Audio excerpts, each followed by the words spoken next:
I now recognize the ranking member, the pride of Illinois, Raja Krishnamoorthi, for his opening statement. Good evening, and thank you, Mr. Chair.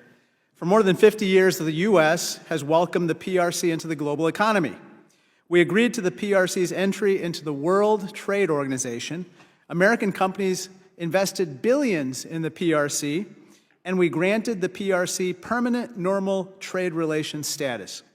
The whole time, we were promised fair access to a new Chinese market that would transform American companies and provide new opportunities for American workers. And while the Chinese Communist Party, the CCP, has allowed some American companies in, they have pursued an aggressive strategy that includes forced technology transfer, large-scale and state-sanctioned theft of U.S. intellectual property, cyber espionage, and economic coercion. Forced technology transfer, or the requirement that U.S. companies share their tech with PRC companies, is a primary tactic of IP theft, according to research by the U.S. Trade Representative. One example has been in the auto industry, where U.S. companies typically cannot enter the PRC market unless they partner with a PRC company. According to the USTR, new CCP rules issued in 2017 require foreign automakers transfer key technologies to the PRC company so that the PRC can demonstrate, quote-unquote, mastery of the technologies needed to manufacture vehicles. The CCP has used that mastery to now become the world's top auto exporter as of this year. According to the FBI, the annual cost of the U.S. economy from IP theft alone is potentially as high as $600 billion. In fact, cyber operations by just one CCP-affiliated actor called APT-41 is estimated to have taken billions in IP theft from multiple sectors of the economy. FBI Director Chris Wray said last year that the CCP has a bigger hacking program than that of every other major nation combined, and according to CrowdStrike, CCP-affiliated actors are responsible for 67% of state-sponsored cyber attacks.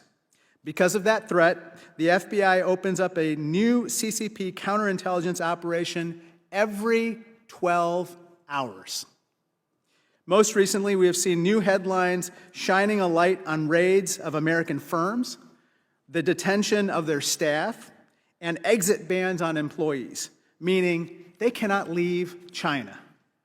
These challenges to American companies and workers operating in the PRC have escalated to the point where just last month, the U.S. State Department issued a travel advisory to Americans traveling to China, citing the, quote, arbitrary enforcement of local laws, including in relation to exit bans and the risk of wrongful detentions. These are all examples of the risks of doing business in the PRC. Let's be clear. America asked only for a fair competition, but that competition has not yet happened. When Chairman Xi Jinping says, quote, our struggle with Western countries is irreconcilable, close quote, and that he sees long-term cooperation with countries like the U.S. as the first stage in, quote, capitalism's ultimate withering away, he signals potentially ominous intentions toward foreign competitors. When Xi talks about forging, quote-unquote, assassin's mace technologies to tighten international production chains' dependence on China, it appears he's looking for China not to just merely excel in those technologies, but for China to acquire economic coercive power relative to other countries.